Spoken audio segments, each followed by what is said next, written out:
ओवैसी साहब एक बात बताइए, नवनीत राणा हैदराबाद के लिए आउटसाइडर हैं, उनके कमेंट को इतना सीरियसली लेने की जरूरत क्या है? अरे भाई साहब, आप लोग चलाते हैं और आके मुंह को लगा देते हैं माइक बोलिए, तो क्या बोलेंगे? ये क्या बात है? जुल्म है ये तो। आने आप देखिए, ये बात गलत है आप लोगों की। इतने मासूम नहीं नहीं नहीं नहीं, चलाते आप लोग हैं। टीआरपी राजे ओ चला, अब टीवी 9 पे चल रहा है, वही चल रहा है टीवी 9 पे। नहीं, लेकिन 15 अब उसके बाद आपका बात सर बोलिए, रिएक्शन दीजिए। अब रिएक्शन ना दे हम नहीं तो 15 सेकंड का जवाब तोप से देंगे आप? नहीं, हम देखिए आपने क्या कहा, आप ये नहीं बोलते कि वो केस खत्म हो चुका है। और हमारे भाई के बारे में मैं आपको कई मर्तबा दावत दिया हूं, आपको पंकज भाई को, आते नहीं है, हेमंत साहब तो आते ही नहीं है, तो आप आ जाइए, हम आपको ले जाकर दिखाते हैं कि 19,000 गरीब बच्चे उनके स्कूल में फ्री में पढ़ते हैं। 19,000, वो तोप है हमारा। वो आदमी काम कर रहा है भाई, इसलिए तो उनको जीतते हैं। कोई भाषण पे जीत जाता है क्या? आपने बैठे बैठाए एक मुद्दा नहीं दे दिया महाराष्ट्र में? क्या ये कह के, क्या कह के? तो वो 15 मिनट नहीं नहीं, उन्होंने 16 सेकंड कहा, 16 सेकंड कहा उन्होंने। क्या बात है बताइए आप? हम ऐसा, आप ऐसा बोल रहे हैं ये कर देंगे, क्या उसका मतलब क्या निकलेगा? यही सबका साथ सबका विकास है नरेंद्र, यही तो हम बोल रहे हैं ना। देखिए, इनका ताल्लुक मोदी से नहीं है, ये मोहतरमा का जिसका आपने नाम लिया।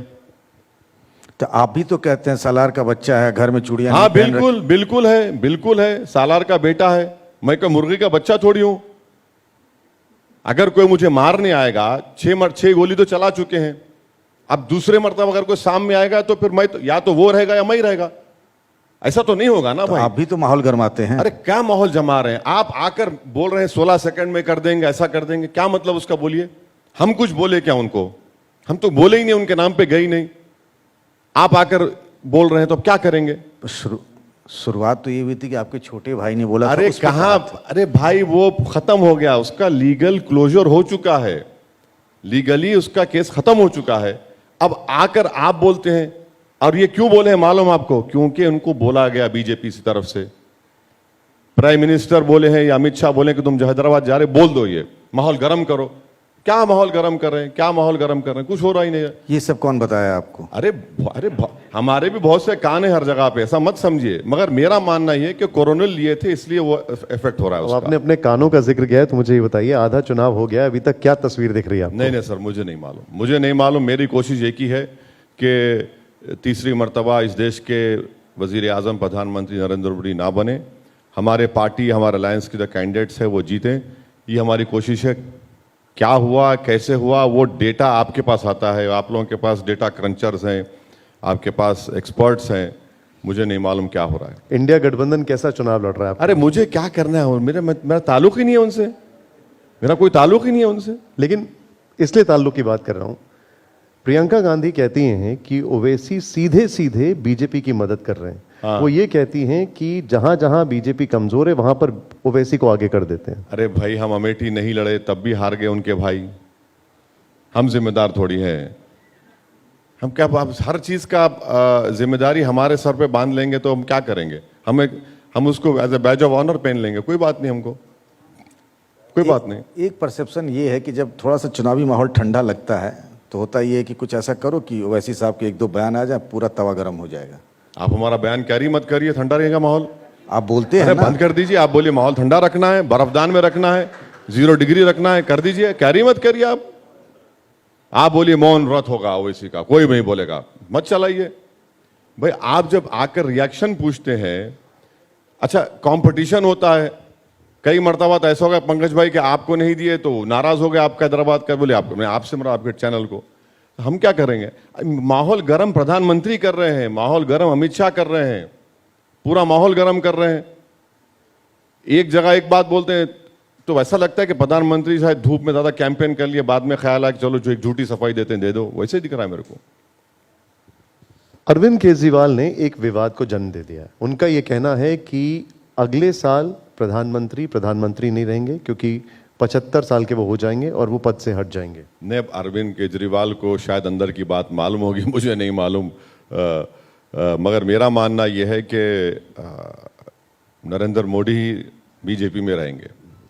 भाई मोदी नहीं है तो बीजेपी क्या है बताइए? बीजेपी खत्म हो जाएगी। लेकिन आप सूखे पत्तों की तरह उड़ जाएगी बीजेपी, याद रखिए। ये सब जो नाच रहे हैं ना, ये सब मोदी की वजह से नाच रहे हैं ये लोग। अब वो उनको अंदर की बात मालूम है, मुझे तो नहीं मालूम। मुझे नहीं लगता कि मोदी छोड़ के जाएंगे बीजेपी को। माधवीलता भी यही कह रही थी कि हर सीट पे मोदी लड़ रहे हैं, हाँ, हर सीट पे मोदी लड़ रहे हैं। माधवीलता अरे भी वो यही- छोड़िए ना ये सब। उनका अस्पताल जो है कोविड के दौरान 10 दिन के लिए ब्लैकलिस्ट हो गया था क्योंकि वो गरीबों से ज्यादा पैसा चूस रहे थे। अब उनके बारे में क्या बात करना है? क्या अरविंद केजरीवाल को अभी भी आप बीजेपी का छोटा रिचार्ज कहते हैं? बिल्कुल दो राय नहीं है उसमें।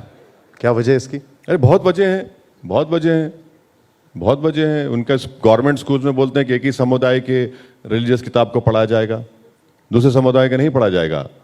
वही तो 370 का सपोर्ट किए थे पार्लियामेंट में। यही हमको समझ में नहीं आता है, ये क्या बात है भाई? आप आइडियोलॉजी पर बीजेपी को हराइए ना, कन्वीनियंस के लिए क्यों आप जमा हो रहे हैं? फिर 370 सपोर्ट किए, उद्धव ठाकरे 370 सपोर्ट किए, उद्धव ठाकरे ट्रिपल तलाक को सपोर्ट किए, उद्धव ठाकरे CAA को सपोर्ट किए। लेकिन बीजेपी से लड़ाई का सबसे अधिक खामियाजा तो उन्हीं को भुगतना पड़ रहा क्या? है। जेल गए, जमानत पे क्या? छूटे हैं। एक बात सुनिए, कोर्ट ने, सुप्रीम कोर्ट ने उनको बेल दी, सुप्रीम कोर्ट का फैसला है। मगर जो 4-4 साल से सड़ रहे हैं तिहाड़ जेल में, उनका क्या होगा? एक लड़की है जो 4.5 साल से जेल में सड़ रही है, उसको बेल नहीं मिल रही है। एक ईसाई पादरी था 25 साल का, वो मर गया जेल के अंदर। तो यही हम समझ में नहीं आ रहा हमको। हमारा एक ही आर्गुमेंट है कि जब बेल उनको मिल सकती है तो सबको मिलनी चाहिए ना बेल। केजरीवाल को तो जेल हुई, लेकिन आप पे तो कोई, आप इतना बोलते हैं, आप पे तो कोई मुकदमा क्या? हुआ? नहीं, मैं आपको बात कर रहा हूं जो लोग जेल में भी हैं, CAA प्रोटेस्ट के बाद कितने जेल में हैं, उनको बेल क्यों नहीं हो रही है? नहीं, मैं ये जानना चाह रहा था कि छोटा रिचार्ज कैसे है अरविंद? हाँ, अब बहुत है उनका, आइडियोलॉजिकली उनके करीब है, बहुत आइडियोलॉजी के करीब है उनके। तो फिर जेल क्यों जाना पड़ा कौन? केजरीवाल को? अब वो जेल गए हैं तो होगा, कुछ ना कुछ बात होगी उसमें, वो तो कोर्ट तय करेगा जो उन पे जो केस है उनके ऊपर। मगर ठीक है, सुप्रीम कोर्ट का फैसला है, हम उसको मानते हैं, मानना चाहिए सबको, मगर सबको लिए तो मिलना चाहिए ना।